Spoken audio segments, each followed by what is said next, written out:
어제 토요일 새벽 예배 때 우리는 예수님께서 십자가에서 숨을 거두신 후에 예수님의 시신을 이스라엘 사내들인 공회의 한 회원이었던 아리마대 사람 요셉이 그 예수님의 시신을 자신이 소유하고 있는 새 무덤에 모셨다는 것을 보았습니다. 그런데 여담에 그런 얘기가 있지요. 이 아리마대 사람이 자신의 새 무덤에 예수님의 그 시신을 장사 지내고 난 그 다음 날 아침부터 전해 내려오는 얘기에 의하면 그 아리마대 사람 요셉의 아내가 아침부터 심하게 바가지를 긁고 그 남편에게 꾸중과 피신잔을 했답니다. 여보, 미쳤어요? 그렇게 비싼 돈 들인 새 무덤에 십자가형 당한 죄수를 거기에 내어주면 어떡해요? 이런 식으로 바가지를 긁었답니다. 그때 아리마대 사람 요셉이 아무 걱정 없다는 듯이 그 아내에게 대답했다죠. 뭐라고 대답했다고요? 괜찮아. 걱정하지 마라. 예수님께서 주말에 딱 3일 동안만 쓰겠다고 했거든. 여러분도 이 사람만큼 예수님의 부활을 믿으십니까? 예수 그리스도께서 말씀하신 것처럼 3일 만에 부활하셨습니다. 그런데 사실 이 예수 그리스도의 부활의 사건이 있고 이미 그 초대교회 당시에도 예수님의 부활을 믿지 못하는 사람들이 있었습니다. 어떤 사람들은 부활이 없다고 생각을 했던 것이죠. 이런 주장들은 크게 네 종류로 얘기되고 있습니다. 첫 번째는 기절설이 있습니다. 기절설이라는 것은 무엇인가? 예수님이 십자가상에서 까무러친 것을 죽은 줄 알고서 돌 무덤 속에 갖다 넣었는데 3일 만에 다시 의식을 찾고 회복했다는 그런 주장입니다. 이 기절설에 대해서 우리가 아는 것은 무엇입니까? 요한복음 19장을 보면은 군병들이 예수님께서 십자가에 달리셨을 때 죽었는가 확인을 했지요.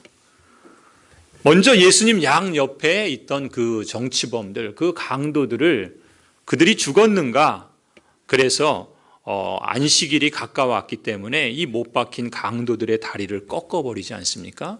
그리고 나서 예수님에게도 같은 일을 하려고 했는데 예수님이 이미 죽은 것을 보았죠. 그래서 다리를 꺾지 않았습니까? 혹시 몰라서 그 군병 중에 한 사람이 예수님의 허리에 긴 창으로 찔러서 그 몸에서 피와 물이 쏟아졌다. 성경은 그렇게 기록하고 있습니다. 기절설은 맞지 않는 주장인 것이죠. 두 번째, 부활을 믿지 않는, 부활이 없다고 생각하는 주장은 시체 도적설입니다. 예수님의 제자들이 무덤에서 시체를 도적질해서 감추고 나서는 부활하였다고 거짓 선전을 유포했다는 그런 주장이죠. 실제로 이 주장은 예수님이 죽으신 후에 이 유대교 지도자들이 유포했던 방법이기도 합니다. 마태복음 27장에 보면 유대교 지도자들은 혹시 그 제자들이 예수님의 시신을 도적해 갈 것을 대비해서 어떻게 합니까? 군병들을 그 무덤 앞에 지키게 하지요. 그리고 그 무덤을 큰 바위돌로 닫아버리고 임봉까지 했습니다. 그런데 그게 실패했죠. 급기야 이 지도자들이 어떻게 합니까? 그 지켰던 군병들을 돈으로 매수를 합니다. 어떻게 매수해요? 예수님의 제자들이 새벽에 와서 예수님의 시신을 훔쳐가고 그리고 부활했다. 그렇게 말하라고 위증을 조작했던 것이죠. 시체 도적설 역시 타당한 주장은 아닙니다. 세 번째 주장은 환상설이라는 것이 있습니다. 제자들이 예수님의 그 부활을 너무나도 많이 생각하고 너무나도 갈망해서 이들이 헛것을 보고 부활했다고 주장하는 그런 주장도 있습니다. 예수님의 제자들은 사실 예수님의 부활을 갈망하지 않았습니다. 아니, 예수님의 부활을 갈망하기는커녕 예수님이 부활하실 것조차 못 믿었습니다. 성경을 보면 이 제자들이 어떻게 합니까? 십자가에서 죽으실 때 제자들은 다 도망칩니다. 심지어 시신이 없어졌다는 소식을 여인에게서 들었을 때 그 무덤에 달려갔던 제자들이 있었죠. 그 시신이 없어진 것을 보고 이들이 예수님이 부활했다고 믿습니까? 아닙니다. 성경의 기록에 보면은 예수님이 부활했다고 꿈에도 생각하지 못한 것을 볼 수가 있습니다. 심지어 그 제자 중에 한 사람은 부활하신 후에도 오죽하면 도마는 뭐라 그럽니까? 자신이 직접 보고 만져보지 않으면 믿지 못하게 할 정도로 제자들은 예수 그리스도의 부활을 갈망하지도 않았고 믿지도 못했고 그런 사실을 그들은 확신하지도 못했습니다. 그런데 이 환상설은 예수님의 제자들이 부활을 너무 갈망하고 너무 생각해서 헛것을 보았다 타당하지 않은 주장이죠. 그리고 마지막 네 번째 부활이 없다는 주장은 영향설입니다. 영적 부활설이라고도 말합니다. 부활이라고 하는 것은 실제 몸의 부활이나 역사적으로 실제로 일어난 사건이 아니라는 겁니다. 다만 예수님의 그 가르침이 워낙 영향력이 있어서 후대 사람들에게 그 영향력은 그치지 않고 계속해서 지속한다. 그런 점에서 영향설 그럽니다. 우리나라도 충무공의 그 업적, 또 세종대왕을 업적을 기리듯이 예수님의 그 고귀한 가르침, 그 정신을 이어받고 그 영향력이 예수님께서 죽은 후에도 계속해서 많은 사람들에게 영향을 끼치니까 그게 부활한 거나 진배 없다. 이렇게 주장하는 영향설도 있습니다. 이처럼 예수님의 부활이 없다는 주장은 사실 예수님이 부활하고 한 세대도 지나지 않은 그 당대에 이미 있었습니다. 오늘 우리가 읽은 고린도전서 15장에서도 고린도 교회 안에서도 심지어 부활이 없다라고 생각하는 사람들이 있었다는 겁니다. 그래서 사도 바울이 뭐라고 묻습니까? 너희 중에서 어찌하여 부활이 없다 하느냐? 이렇게 오늘 본문에서 말하고 있지 않습니까? 사실상 그리스도인에게 부활이 없다고 한번 가정해 보십시다. 그렇다면 기독교 복음은 전혀 복음이 될 수가 없죠. 그리스도의 부활이 없었다면 여러분과 저는 여전히 죄 가운데 있는 겁니다. 여러분의 믿음은 헛것입니다. 우리가 선포하는 모든 것도 헛것입니다. 부활이 없다는 것, 그것은 사실 우리의 모든 믿음과 그 전도와 신앙을 헛것으로 만드는 것입니다. 십자가라는 죽음의 사건은 그저 잠시 센세이션을 일으켰던 젊은 청년이 비참한 죽음으로 끝났다라고 하는 하나의 해프닝으로 그쳤을 것입니다. 부활이 없다면 우리의 신앙은 아무런 쓸모가 없는 것이 되는 것이죠. 그래서 부활이 없다는 주장에 대해서 우리는 적어도 세 가지 증거를 들어서 부활을 변증할 수가 있습니다. 첫 번째는 예수님의 부활을 직접 본 사람들의 증언입니다. 오늘 우리가 읽은 고린도전서 15장 그 앞에 부분을 보시면 3절부터 이렇게 기록합니다.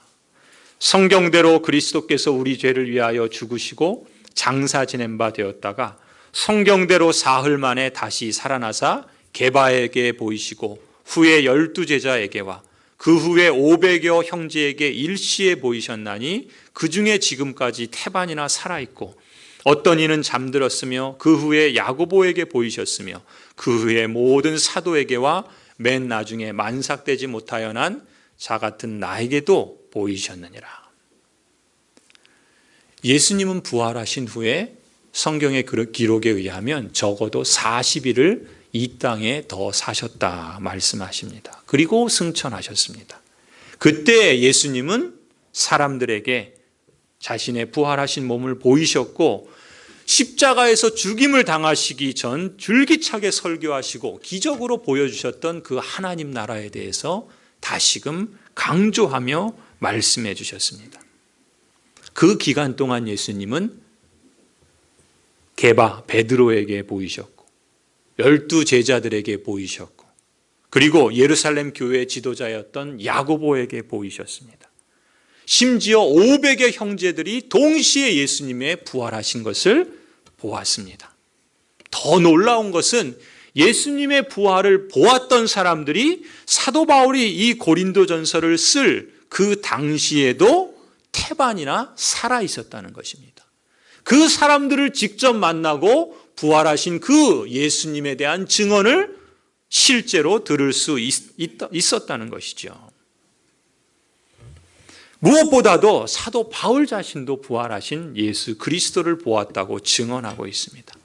이처럼 예수 그리스도의 부활을 본 수많은 사람들의 증언은 부활이 있었다라는 것을 증거하고 있는 것이죠. 두 번째 증거는 첫 번째 증인을 선정하는 데서 알 수가 있습니다. 오늘 저녁에 우리가 사도행전 성경 퀴즈를 하죠. 퀴즈 문제를 하나 내드릴까요? 예수 그리스도께서 부활하셨을 때 그 부활하신 예수님을 제일 처음 목격한 사람은 누구죠? 예, 사도행전 범위가 아니라서 침묵을 하시는 겁니까? 누굽니까? 막달라 마리아와 여인들이었죠. 다른 마리아였습니다. 그런데 왜 예수님께서 부활하신 후에 이 남자들에게, 다 제자들은 남자들이었잖아요. 그 남자들에게 보이시지 않고 심지어 그 무덤을 내어준 아리마대 사람 요셉에게 보이시지 않고 이 여자들에게 먼저 나타내 보이셨는가? 그 이유가 뭐라 그랬죠? 아무래도 여자들이 남자보다 더 조리 있게 말을 잘하기 때문에 그런 것이 아니겠는가? 여담입니다. 또 너무 진지하게 듣지 마시고요. 여러분, 근데 이 기록이 의미가 있습니다. 왜 여자들에게 먼저 부활하신 몸을 보이셨는가? 만약에 지금 앞서 도적설이라든지 아니면 환상설이라든지 이렇게 부활이 없다라고 주장하는 사람들이 이 예수님의 부활을 지어낸 이야기라고 한다면, 거짓 주장을 만들어낸 이야기라고 한다면, 제자들이 그렇게 지어낼 생각을 했다면 절대적으로 피해야 될 증인이 누구냐면 여자입니다. 여자를 그 첫 번째 증인으로 삼으면 안 됩니다. 그런데 왜 안 됩니까? 당시의 이 유대 배경, 이 문화 속에, 그리고 로마의 그 문화를 보시면 여자들은 법정에서 증언할 권리가 없습니다. 말하자면 법정의 증인으로 쓸 만한 증인 자격이 당시에는 여자로서는 없었다는 겁니다. 그런데 어떤 일이 있습니까? 성경을 보면 마태, 마가, 누가, 요한 모든 복음서가 한결같이 똑같이 증언하는 것이 무엇입니까? 여자들을 그 첫 번째 증인으로 기록하고 있다는 겁니다. 아니, 만약에 제자들이 자신들이 부활을 지어낸 이야기라고 한다면 당시 사람들이 믿지도 않을, 증거 능력도 없는 여인들을 첫 번째 증언자로 삼겠습니까? 오히려 그 반대로 예수 그리스도의 부활이 너무나도 확실했기 때문에 오히려 역설적으로 여인들을 증인으로 삼아도 확실할 정도로 그렇게 확신했던 것이죠. 예수 그리스도의 부활은 역사적인 사실이요, 실제 사건이었기 때문에 제자들은 자신 있게 여인들을 그 첫 번째 증인으로 밝힐 수 있었던 겁니다. 그것이 부활이 있다는 두 번째 증거라고 볼 수 있습니다. 그리고 마지막 세 번째 증거는요, 실증적인 증거입니다. 어떤 것을 말하는가? 여기 계신 여러분 대부분들은 아마도 짧게는 1년 내지 2년 정도 신앙생활을 하셨을 거고, 어떤 분들의 경우는 10년, 20년, 제가 볼 땐 저희 교회가 45년의 역사를 갖고 있는데 45년의 그러한 신앙의 이력을 갖고 계신 분들도 계시리라 봅니다. 그 짧게 길게 여러분이 신앙생활 하셨던 그 여정 속에 예수님을 믿고 교회 생활을 하셨죠. 그런데 만일 여러분의 그 신앙생활이 다 헛된 일이라고 드러난다면 여러분 얼마나 허탄하고 얼마나 절망적이겠습니까? 여러분의 인생의 절반 이상을 그 신앙생활을 하면서 예수님이 부활했다고 믿었는데 그 부활이 없었다. 그 부활이 가짜다. 그 부활이 제자들이 만들어낸 이야기다. 만일 그렇다고 한다면 그 모든 세월이 얼마나 허탄하고 그 모든 신앙이 얼마나 절망적인 것입니까? 저 역시 세상의 성공이나 부와 명예를 못 얻더라도 제 인생을 주님 앞에 드리고 의미 있게 살아보겠다고 대학을 졸업한 후에 신학교를 가고 목사로서 교회를 섬기면서 주님의 부르심을 따라서 나선 것이 25년이 되었습니다. 만일 예수 그리스도의 부활이 없다, 그것이 헛것이다, 그것이 만들어낸 얘기다, 만일 그렇다면 제가 지난 세월 동안 정말 헛된 일에 제 인생을 쏟아부은 것이라고 한다면 얼마나 제 인생은 불쌍하고 얼마나 절망적입니까? 사도 바울은 이렇게 말합니다. 고린도전서 오늘 15장 본문에 보면 그리스도께서 다시 사신 것이 없으면 너희의 믿음도 헛되고 너희가 여전히 죄 가운데 있을 것이요 또한 그리스도 안에서 잠자는 자도 망하였으리니 만일 그리스도 안에서 우리의 바라는 것이 다만 이 생뿐이면 모든 사람 가운데 우리가 더욱 불쌍한 자리라. 그런데 성도 여러분, 이 십자가의 죽음 때문에 도망쳤던 제자들, 심지어 예수님의 시신이 없다는 소식을 듣고 무덤에 달려갔지만 예수님이 부활했을 거라고는 꿈에도 생각하지 못했던 그 못난 제자들, 부활을 알지 못했던 그 순간 온갖 허탈감과 온갖 절망감으로 집으로 돌아갔던 이 예수님의 제자들이 어느 순간에 완전히 180도 돌변한 삶을 살아갑니다. 도망쳤던 그 모습들은 온데간데 없고 오히려 예수님 때문에 모욕당하는 것을 기쁘게 여기고 예수님 때문에 박해를 받고 예수님 때문에 터무니없는 말로 온갖 비난을 받아도 이들은 기뻐하고 즐거워하는 돌변한 삶을 살아가게 됩니다. 그들을 대적하는 사람들이 그들을 협박하고 그들을 위협하고 그들을 톱으로 키고 또 가둬버리고 불태우고 그들을 죽임에도 불구하고 그래서 더 이상 예수를 증거하지 말라고 그렇게 위협을 주는 그런 상황에도 불구하고 이 제자들이 주눅들지 않고 그 예수 그리스도의 부활을 증거합니다. 예수님의 부활을 통해서 이 제자들은 다른 세상을 본 겁니다. 그들이 도망치고 두려워하고 숨고 떠나버렸던 그런 인생이 아닌 예수 그리스도의 부활을 경험한 그 순간 이들의 인생은 180도 완전히 돌변한 것입니다. 이제까지 보지 못했던 그 하나님 나라의 세상을 보게 된 것이고 그래서 자신들이 이 세상에서 누릴 수 있는 편안함이나 즐거움이나 성공이나 부를 다 포기할지라도 예수 그리스도를 증거하는 것이 가장 값진 것이라고 할 만한 그런 삶을 돌변해서 살아가게 됩니다. 다른 세상, 영원한 생명, 더 소중한 가치를 추구하는 하나님 나라를 이들이 보게 된 것이죠. 자신의 인생을 걸어볼 만큼 그렇게 가치 있는 나라. 그 나라를 위해서 땀을 흘리고 그 나라를 위해서 섬기고 희생하고 때로는 손해를 보고 무시를 당하고 애매한 고난을 당할지라도 그것을 참고 그것을 인내하고 그것을 기쁘게 받아들이고 감사함으로 당당하게 살아가는 그 나라, 자신의 시간을 바치고 자신의 물질을 바치고 자신의 인생과 몸과 마음을 다 헌신해도 후회 없는 그 나라, 제자들이 예수 그리스도의 부활을 보고 그렇게 돌변하고 바뀌었던 것입니다. 부활을 통해서 이들은 다른 세상을 보았고 부활을 통해서 이들은 다른 나라를 꿈꾸며 기쁨과 소망을 유지하면서 살았던 것입니다. 모든 사람이 다 두려워하는 그 죽음, 그 사망 권세, 그것을 이기신 예수 그리스도의 부활. 그리스도의 부활은 십자가에서 죽기 전까지 예수님께서 하셨던 그 모든 말씀이 사실이구나, 진리구나라는 것을 입증하는 사건이었던 것이죠. 고린도전서 15장 20절에서 이렇게 말씀합니다. 그러나 이제 그리스도께서 죽은 자 가운데서 다시 살아 잠자는 자들의 첫 열매가 되셨도다. 할렐루야. 성도 여러분, 내가 바로 그 부활 생명을 가진 사람이란 것만큼 벅찬 감격이 또 있겠습니까?